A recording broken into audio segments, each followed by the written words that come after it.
know me, yeah, yeah. Acting like you don't know me, yeah, yeah. But now you wants to phone me, yeah, yeah. But he don't know me, yeah, yeah. He know me, yeah, yeah. Hi everyone, welcome back to my channel. This is probably the first video that I'm uploading in 2018, so Happy New Year. Most of you probably watching didn't get me a Christmas present, so hit the subscribe button below and subscribe to me. I'm really trying to grow my channel and grow my subscribers. Yeah, so I know there's like 100 million videos already out there on YouTube on how to grow your natural hair, but I haven't done one yet and I really wanted to do one, and it's a question that I get asked a lot of the time, so I thought, you know what, I'll just make a video and I can just direct people here when they ask me about my hair. So yes, just a little bit of background. I was natural until I was 15 or 16. I like begged my mum to let me relax my hair. Hi mum. I begged her to let me relax my hair and she finally agreed, so I relaxed it. Yeah, so I love my relaxed hair, but I just wanted to change. I went natural. I stopped relaxing my hair in December 2013. I transitioned for 2 years and cut off all my relaxed ends on December the 9th 2017. So like, yeah, so I'm like 2 years and a bit natural. Yeah, so the first thing I'm going to talk about is heat. I know that's like a really like, it's a buzzword when it comes to growing natural hair, but like I'm not one of those people that's like, you know, if you want to grow your hair long then stay away from heat, don't straighten your hair, blah blah blah.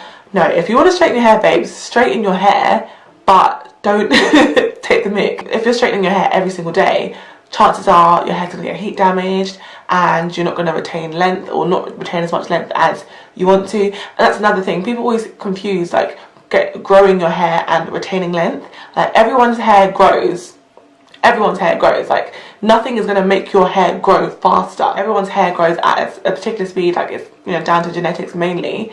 But the key thing is retaining the length, because your hair could grow like 20 inches a month. If your hair's, you know, if you've got split ends or your hair's heat damaged or whatever, your hair's going to break and you're not going to retain the length, so you're not going to see the length. Yeah, so if I was going to straighten my hair, I'd straighten it like once every 2 weeks. So if you're one of those people that likes to wear your natural hair in a straight state, what I would do is like straighten it the one time, stretch it out for 2 weeks, and then straighten it again. I think anything more than, you know, once every 2 weeks is a bit much, and then you're likely to probably get some heat damage. So the next thing I'm going to talk about is hair supplements, you know, hair growth, blah blah blah blah, biotin, bamboo leaf tea, this, that, hairfinity, all of that stuff. For me personally, I think it's just a complete waste of money, I'm not gonna lie. Like obviously everyone's experience is different, but I mean, look, so I tried like biotin and like bamboo leaf tea and things like that, and for me the only thing that I kind of found was that it helped my nails get like really strong. Like my nails got ridiculously strong, but that's the only thing I noticed.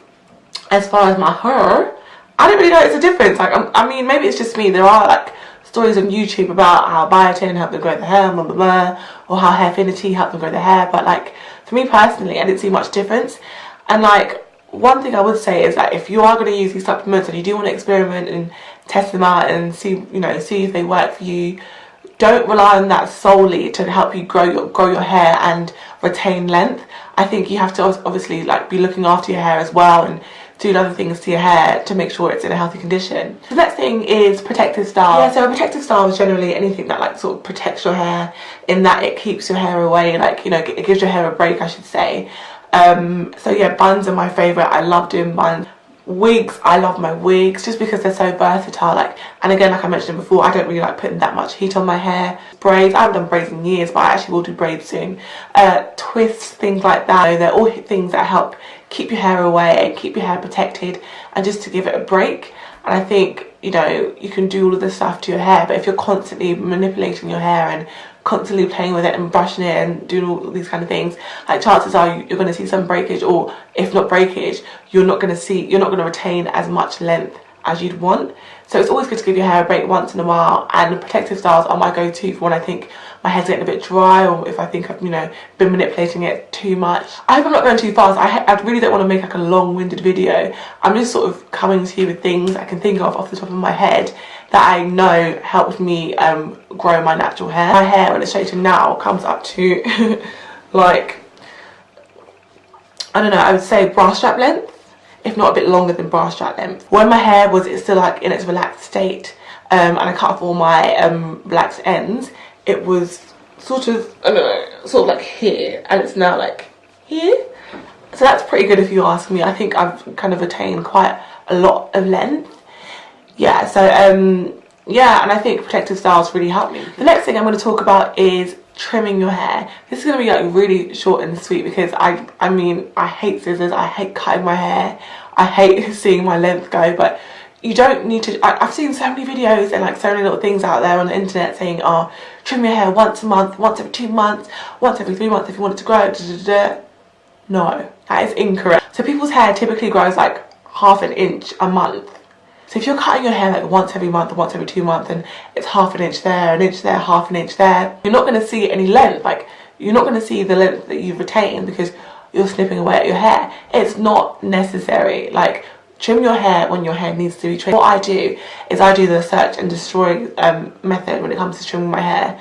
I'll straighten my hair or I'll blow dry my hair and I'll look at the ends and see, like, you know, are there any fairy knots? Do I have any split ends? If I do, I'll just snip away little by little, and I'll do like typically like once every 4 months or so, like 3 to 4 months, depending on how my hair feels. If I look at my hair in the mirror and I've straightened it and it's not even, or it could be a bit whatever, I might give it a little trim there. But again, with that, it's not like a routine. It's not like, okay, 2 months has passed, I have to trim my hair. No. If it's been 3 months and I've checked my hair and it does need to be trimmed, I ain't finna trim it because I don't want to cut my hair. But no, because you just don't need to. It's not necessary. Trim your hair when your hair needs to be trimmed. Last but not least, the thing I'm going to be talking about next is hair products. Now, I literally just cleaned out my wardrobe because I had a ton of products in there that I didn't need, didn't use, didn't like, didn't want. Don't be like me. Don't fall into the trap and become like a product junkie because, again, it's not necessary and it's a waste of money. Save your coin. What I would advise when it comes to hair products is test some things out and see what works for your hair. The ingredients in the products. If like some of the main ingredients are like petroleum, glycerin, alcohol, like all that nasty stuff, stay away from it. Don't buy it. Honestly, like, alcohol dries out your hair so much, you want to avoid it as much as possible. If it contains things like glycerin or petroleum or things like that, like, they really clog up your scalp and, like, you know, clog up your pores and everything, and I would just avoid them. I won't go into too much detail on, like, you know, the specifics when it comes to hair ingredients because I know there's a ton of videos out there. Again, it's just a brief video about the things that I did to help me grow my hair. But yeah, like, look at the ingredients and know the ingredients. One thing that I will say though, like, try and stick to products that are like water based. So if you look on the back of a bottle and look at the ingredients or whatever, and it starts off with aqua or water, you know it's a water based product, and those products are typically really moisturizing and really good for the hair. I might actually do a video on what products I use for my hair, like what deep conditioners I use and what protein treatments I do, if you guys are interested. But yeah, so well, yeah, one key thing I would say is stick to water-based products, avoid the alcohols, avoid silicones, petroleum, glycerin, all that kind of stuff. Like, it's just not amazing for your hair. Like, you know, don't be a product junkie. Test some things out, obviously, in the beginning stages, and see what works for your hair. Once you find what works for your hair, what makes your hair pop, what makes your curls pop, what makes your hair feel moisturized, stick to those products and make those your staple. Try and get into some sort of routine, but, like, you know, don't necessarily like make a strict regimen because chances are you're not going to be able to follow it all the time. Listen to your hair and figure out what it needs. So if your hair is feeling kind of dry or whatever, then deep conditioner. If your hair is looking, I don't know, a bit dull and it's like not really, you know, there's no bounce in it, there's no life in it, protein treatment. Yeah, there's just some of the things that I know that help me sort of retain some length and help me, like, when I was beginning my natural hair journey, if you like. I hope me talking about my sort of tips and my experiences help you and, like, give you a few pointers on where to start. Again, thank you so much for watching. Like, comment, share, subscribe, everything, please, and I will see you soon.